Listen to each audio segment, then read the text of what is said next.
Assalamualaikum warahmatullahi wabarakatuh.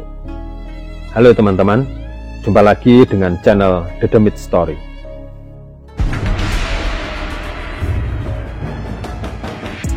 Tanpa banyak kata, kita langsung saja ya teman-teman. Kita langsung saja ke ceritanya. Malam telah larut. Denny mengambil jaket yang tergantung di gantungan baju dan langsung memakainya. Tiba-tiba dia mendengar istrinya bertanya, "Apa kamu benar-benar akan berangkat malam ini, Mas?" "Iya, Sekar," jawab Denny. "Tapi ini malam Jumat Kliwon, Mas. Apa kamu tidak ingat nasihat ayah?" Sejenak, Denny terdiam.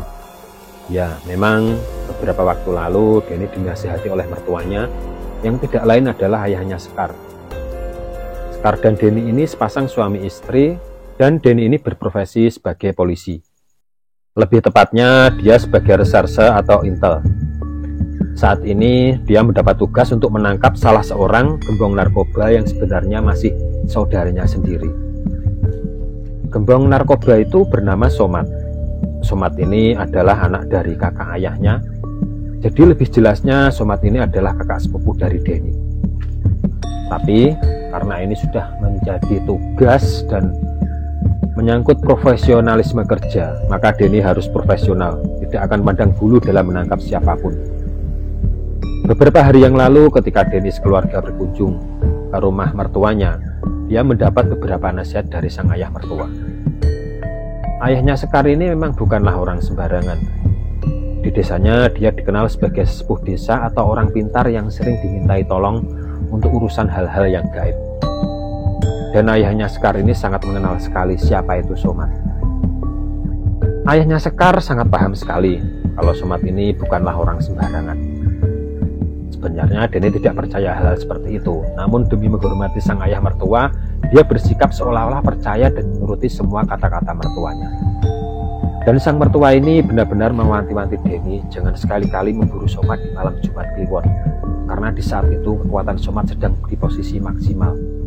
Dan malam ini kebetulan malam Jumat Kliwon, Denny mendapat telepon dari temannya, sesama reserse, kalau mereka mendapat info Somad berada di suatu tempat. Maka demi panggilan tugas, Denny pun berkemas mempersiapkan segalanya untuk melakukan penangkapan. Ketika mau berangkat, Sekar sempat mengingatkan kepada Denny kalau hari ini malam Jumat Kliwon. Namun, Denny berusaha menenangkan Sekar kalau hal itu hanya mitos saja. Sekar pun tidak bisa berbuat banyak, karena dia sudah tahu sendiri sifat Denny. Setelah Denny berpamitan, Denny pun pergi menemui teman-temannya dan melakukan perburuan. Sampai di TKP, mereka berhasil menangkap anak buah Somad berikut barang buktinya. Namun, Somad berhasil meloloskan diri dan dikejar oleh Denny. Sempat terjadi kejar-kejaran yang lumayan menguras waktu dan tenaga, sampai akhirnya Somad berhenti di pinggir hutan dan masuk ke dalam hutan. Dan Denny pun tidak membiarkan kesempatan ini. Dia pun juga langsung masuk ke dalam hutan dan memburu Somad. Dengan hanya berbekal senter dan pistol, dia menjelajah hutan.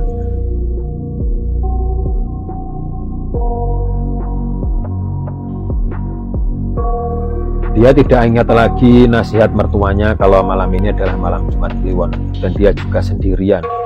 Denny tidak sadar kalau dia sudah masuk dalam perangkap Somad. Tiba-tiba Denny mendengar suara langkah kaki di belakangnya. Refleks, Denny langsung membalikkan badannya, namun ketika sudah berbalik dia melihat Somad langsung memukul kepalanya dengan kayu. Denny pingsan seketika.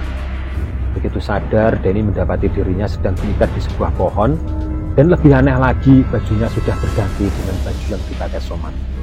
Dan Somad memakai baju yang sebelumnya dipakai oleh Denny.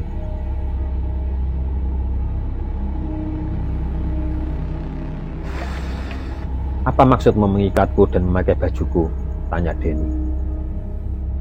Somad pun tersenyum sinis dan berkata, "Aku tidak habis pikir denganmu. Tega sekali kamu mengejar saudaramu sendiri." Denny langsung menimpali, "Aku tidak peduli saudara atau bukan. Yang jelas kalau dia berbuat jahat, maka sudah menjadi tugasku untuk menangkapnya."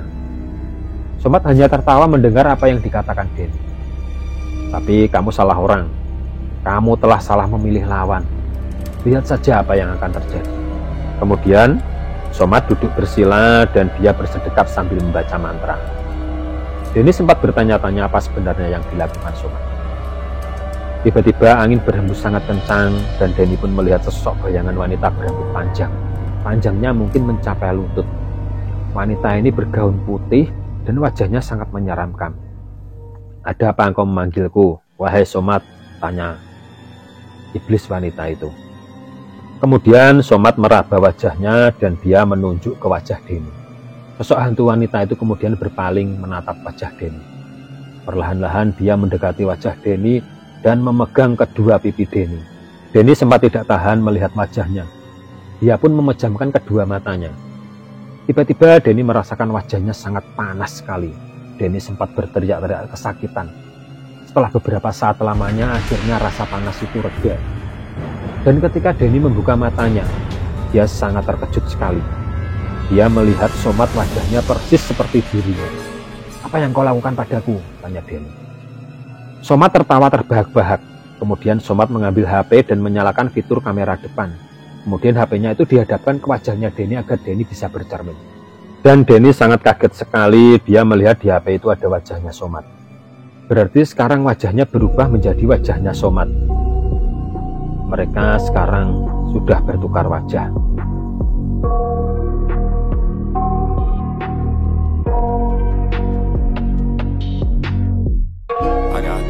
Somad yang wajahnya sudah berubah menjadi wajahnya Denny itu segera meninggalkan tempat itu. Namun sebelum pergi, Somad menghubungi teman-teman Denny agar mendatangi tempat tersebut. Mereka tidak tahu, mereka mengira kalau itu adalah Somad. Walaupun Denny sudah berteriak-teriak menjelaskan siapa dirinya, tapi tentu saja mereka semua tidak percaya karena itu sangat tidak masuk akal. Akhirnya Denny yang wajahnya berubah menjadi wajahnya Somad itu dijebloskan ke dalam ruang tahanan. Di lain tempat, Somad yang berwajah Denny itu mendatangi rumahnya Denny.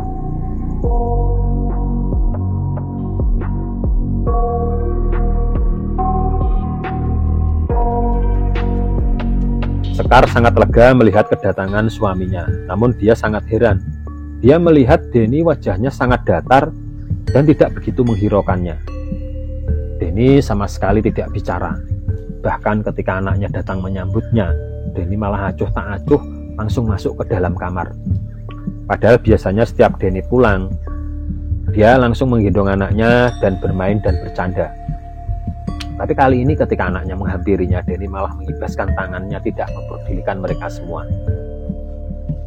Sekar sendiri tidak habis pikir, apalagi dia sempat melihat Denny merokok. Padahal Denny itu seumur hidupnya tidak pernah merokok, bahkan sebatang pun. Di ruang tahanan, akhirnya Denny hanya bisa pasrah. Percuma dia menjelaskan pada mereka, karena akhirnya dia sendiri menyadari kalau penjelasannya itu tidak masuk akal dan tidak akan ada yang percaya. Namun ketika dia teringat anak istrinya di rumah, dia mulai khawatir kalau Somad akan mendatangi mereka. Denny pun berusaha mencari saat yang tepat untuk melarikan diri. Karena Denny sendiri seorang polisi yang bertugas di kantor itu, tentu saja Denny tentu tahu seluk-beluk dan kapan saat yang tepat untuk melarikan diri. Ketika terjadi pergantian penjaga, Denny menyelinap ke ruang besuk, tempat di mana keluarga narapidana ingin membesuk napi yang akan dijenguk. Ketika penjaga lengah, Denny pun langsung berlari dan membuka pintu yang tidak terkunci. Denny langsung berlari menuju parkiran dan mengambil salah satu sepeda motor polisi yang kuncinya kebetulan masih menangkap di sepeda motor. Denny pun akhirnya berhasil melarikan diri. Denny langsung menuju ke rumahnya, tepat jam 7 pagi. Denny sudah sampai di depan rumahnya. Denny berniat langsung menuju ke rumah dan membuka pintu rumahnya. Namun tiba-tiba dari kejauhan dia melihat ada seorang laki-laki keluar dari rumahnya. Denny pun langsung bersembunyi di balik pohon. Dia melihat Somad yang berwajah dirinya itu keluar dari rumah itu. Setelah Somad pergi, Denny pun langsung berlari menuju ke rumahnya. Sekar sangat kaget ketika melihat Denny yang wajahnya berwujud Somad. Dia pun berteriak, namun Denny langsung menutup mulut Sekar. Dia pegang sekuat mungkin. Sekar pun berusaha meronta-ronta, tapi akhirnya dia kelelahan.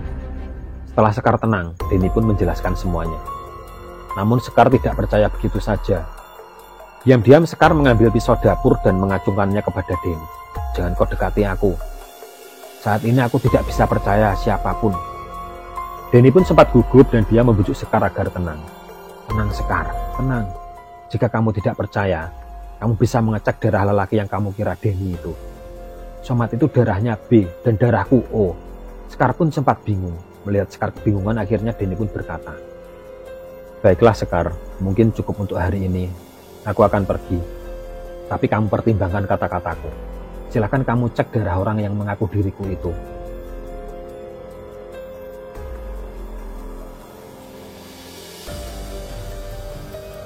Malam harinya ketika Somad sedang tertidur pulas, diam-diam Sekar mengambil alat pengetes darah.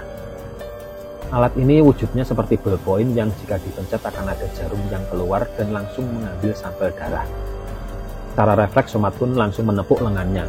Mungkin itu dikiranya ada nyamuk yang menggigitnya.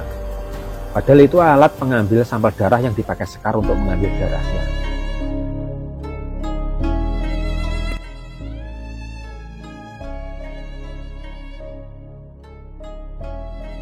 Esokan harinya ketika Somad sudah berangkat kerja, diam-diam Sekar pergi ke laboratorium untuk umum. Di situ Sekar minta agar sampel darah yang dia bawa agar dites. Dan ketika hasil tes keluar ternyata benar, darah itu adalah B. Mengetahui ternyata itu darahnya B, Sekar pun seakan tidak percaya. Sampai di rumah, Sekar mengajak anaknya pergi dari rumah dan berencana pergi ke rumah ayahnya. Ternyata di lain tempat Denny juga pergi ke tempat ayahnya Sekar yang tidak lain adalah mertuanya sendiri. Begitu sampai di depan rumah mertuanya, Denny langsung menggedor-gedor pintu. "Ayah, cepat buka pintunya ayah, ini aku Denny." Begitu pintu terbuka, ayahnya Sekar sangat terkejut. "Mau apa kamu kesini Somad?" tanya ayahnya Sekar kebingungan. "Ayah, ini aku Denny ayah, percayalah." Sejenak ayahnya Sekar terdiam. Kemudian kedua tangannya digosok-gosokkan dan masing-masing kedua jarinya diusapkan tepat di kedua matanya. Setelah kedua matanya diusap dengan kedua jarinya, barulah ayah Sekar bisa melihat kalau di depannya itu memang benar-benar Denny. "Apa yang terjadi padamu Denny? Cepat masuk," kata ayahnya Sekar. Kemudian Denny menceritakan semuanya. Mendengar ceritanya Denny, ayahnya Sekar langsung menggeleng-gelengkan kepalanya. "Kok masih saja ada orang yang menggunakan ilmu seperti ini? Begini Denny, sebenarnya aku bisa menyembuhkan dirimu dan mengembalikan wajahmu. Namun terus terang hari ini belum bisa, karena saat ini Somad sedang menyusun kekuatannya dan malam nanti adalah malam Jumat Kliwon, di mana kekuatannya akan mencapai kekuatan yang maksimal. Aku baru bisa mengembalikan wajahmu besok hari, intinya setelah malam Jumat Kliwon lewat."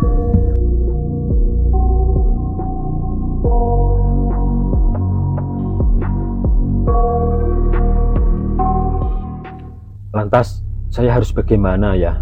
tanya Denny. "Yang jelas mereka pasti akan memburuku sampai ke ujung dunia sekalipun." Beberapa saat kemudian datanglah Sekar bersama anaknya. Sekar sangat terkejut melihat Denny yang berwajah Somad itu ada di situ. Namun sang ayah langsung menjelaskan semuanya dan akhirnya Sekar pun mau mendekati Denny, walaupun masih agak canggung karena Denny saat itu masih berwajah Somad. Kemudian ayahnya Sekar berkata, "Begini Denny, nanti malam Jumat Kliwon, dan itu saat dimana Somad kekuatannya mencapai maksimal. Dan tentu saja Somad dan iblis peliharaannya itu akan memburumu sampai dimanapun kau berada. Mumpung ini masih sore belum malam, kamu cari daun kelor yang sebanyak-banyaknya." "Untuk apa ayah?" tanya Denny. "Sudahlah, kamu ikuti saja kata-kataku." Akhirnya Denny mencari daun kelor yang sangat banyak sekali. Setelah daun kelor tersedia, ayah Sekar kemudian menumbuk daun kelor itu menjadi tumbukan yang sangat lembut. "Sekarang kamu mandi dulu Denny, dan setelah mandi kamu keringkan tubuhmu. Kemudian oleskan tumbukan daun kelor ini ke seluruh tubuhmu, dari ujung rambut sampai ujung kaki. Tumbukan daun kelor ini akan membuat kamu tidak terlihat oleh iblis itu. Bahkan Somad dan anak buahnya pun tidak akan bisa melihatmu. Dan iblis peliharaan Somad itu pun tidak akan mampu mencium baumu. Dan mulai sekarang sampai subuh nanti bersembunyilah di musola samping rumah. Aku yakin nanti malam mereka pasti akan datang ke sini. Baik ayah, kata Denny. Denny pun segera melakukan apa yang dikatakan oleh ayahnya Sekar. Dalam hati kecilnya dia sempat menyesal. Kenapa dari dulu dia tidak mengikuti nasihat mertuanya itu. Dia begitu menyepelekan nasihat-nasihat dari mertuanya yang ternyata saat ini dia benar-benar menerima imbasnya. Malam itu tepat jam 9 malam dan benar sekali mereka mendengar suara sirene mobil polisi. Dari jendela Sekar dan ayahnya mengintip. Dia melihat Somad yang berwajah Denny dan teman-temannya polisi datang menggerebek rumahnya. Dan jauh di belakang mereka sempat terlihat bayangan sosok wanita bergaun putih yang rambutnya panjang selutut dan wajahnya sangat menyeramkan sekali itu. Makhluk ini hanya bisa dilihat oleh ayahnya Sekar. Somad pun menggedor-gedor pintu sambil berlagak seperti Denny. Ayah, cepat buka pintunya ayah. Ayahnya Sekar kemudian membuka pintunya dan berusaha setenang mungkin. Ada apa Denny? Tanyanya. Ayah, apakah Sekar ada di sini? Iya, Sekar ada di sini. Dia sudah tidur bersama anaknya. Kenapa siang tadi kamu tidak mengantarkannya? Tanya ayah Sekar untuk menghilangkan kecurigaan Somad. Somad pun dengan sedikit gugup dia menjawab. Tadi siang aku sibuk ayah, kata Somad. Tapi tadi aku mendapat informasi kalau Somad datang ke sini. Aku ingin menggeledah rumah ini ayah. Ya sudah, silahkan digeledah, kata ayahnya Sekar. Somad dan teman-temannya langsung menggeledah rumah ayahnya Sekar, dan ayahnya Sekar sempat melihat iblis wanita itu juga sempat mengikuti mereka. Bahkan, iblis wanita itu sempat melihat dan berusaha menatap wajah ayahnya Sekar. Namun, ayahnya Sekar berusaha setenang mungkin, berusaha tatapan matanya seperti tatapan kosong. Di kursi tamu, ayahnya Sekar menghisap rokoknya dan berlagak tidak tahu apa-apa. Padahal di depannya, iblis wanita itu menatap tanpa henti di depan wajahnya. Walaupun ayahnya Sekar bisa melihat iblis itu, namun dia berusaha sebisa mungkin jangan sampai iblis itu tahu kalau dia bisa melihatnya. Ayahnya Sekar berusaha mengosongkan pikirannya supaya tatapan matanya itu juga terlihat kosong. Dan sepertinya iblis wanita itu terkecoh. Iblis wanita itu mengira kalau ayahnya Sekar tidak bisa melihat dirinya. Karena jika sampai iblis wanita itu tahu kalau pria itu bisa melihat dirinya, maka akan terjadi musibah yang sangat besar. Terlihat Somad dan iblis itu sangat kebingungan. Bagaimana bisa Denny lenyap tanpa bekas? Bahkan baunya pun tidak bisa tercium oleh iblis itu. Tepat jam 12 malam akhirnya mereka pergi. Dari kejauhan ayahnya Sekar sempat melihat kalau Somad sedang berbicara dengan iblis wanita itu. Sepertinya mereka kebingungan. Bagaimana bisa Denny benar-benar tidak terdeteksi, bahkan baunya pun tidak bisa tercium.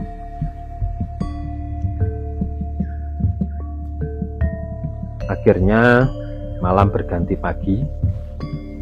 Di kejauhan terdengar ayam berkokok dan suara azan subuh. Begitu mendengar azan subuh, Denny langsung mandi membersihkan dirinya. Setelah hari menjelang siang, Sekar disuruh oleh ayahnya untuk mencari air dari 7 sumber.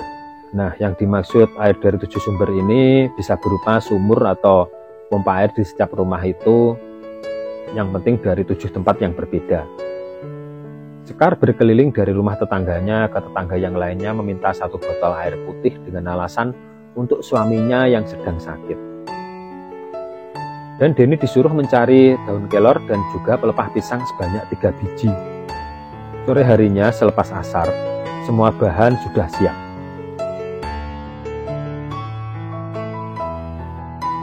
Kali ini ayahnya Sekar hendak mengembalikan wajahnya Denny ke wujud semula. Daun kelor yang sudah dikumpulkan tadi kembali ditumbuk menjadi satu dengan pelepah pisang hingga lembut. Kemudian perlahan-lahan dicampur air dari 7 sumber tadi. Setelah semua ramuan tercampur rata, Denny disuruh duduk bersila. Setelah itu dia dimandikan dengan ramuan daun kelor dan air dari 7 sumber itu. Setiap menyiramkan air ramuan itu, ayahnya Sekar bibirnya selalu komat-kamit membaca mantra. Perlahan-lahan Denny merasakan wajahnya sangat dingin, begitu dingin seperti terkena es. Namun di lain tempat ternyata ada sesuatu yang terjadi dengan Somad. Saat itu Somad tengah berada di depan rumah dan ingin lekas beristirahat. Namun dia merasakan wajahnya sangat panas sekali. Wajahnya sangat panas seperti terbakar api. Kemudian Somad langsung lari masuk ke dalam rumah dan mencuci mukanya dengan air sebanyak mungkin. Namun ternyata rasa panas itu semakin menyengat. Somad tahu kalau ini pasti perbuatan seseorang yang ingin membantu Denny. Dengan sigap Somad pun langsung duduk bersila dan mulutnya komat-kamit meminta bantuan iblis peliharaannya. Namun Somad baru sadar kalau hari itu bukan malam Jumat Kliwon. Iblis peliharaannya hanya bisa datang pada malam Jumat Kliwon. Begitu menyadari hal itu, maka Somad langsung pucat pasi. Semua mantra dan ilmu yang dia pelajari, dia punya, semuanya dia kerahkan. Dia duduk bersila dan membaca mantra. Di lain tempat, ayahnya Sekar sempat melihat wajah Denny seperti menyala kemerahan. Ayahnya Sekar tahu, ini ada perlawanan dari Somad. Namun, ayahnya Sekar hanya tersenyum simpul. Dia tahu kalau Somad tidak mempunyai kekuatan lagi. Dalam hatinya dia berkata, "Mau sampai kemana lagi kau, wahai anak ingusan?"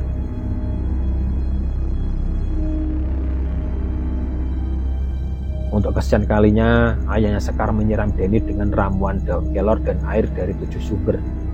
Mulutnya komat-kamit dan semakin keras membaca mantra. Kembali lagi kita menengok nasibnya Somad. Bersamaan dengan itu, Somad merasakan wajahnya semakin panas. Dia mendekap wajahnya dengan kedua tangannya. Dia tidak tahan lagi, dia berlari keluar rumah. Sampai akhirnya dia membenturkan wajahnya ke tembok. Somad bunuh diri. Dia tidak tahan lagi menahan rasa sakit di wajahnya. Somad pun langsung tewas seketika dengan wajah terbakar dan kepala hampir pecah.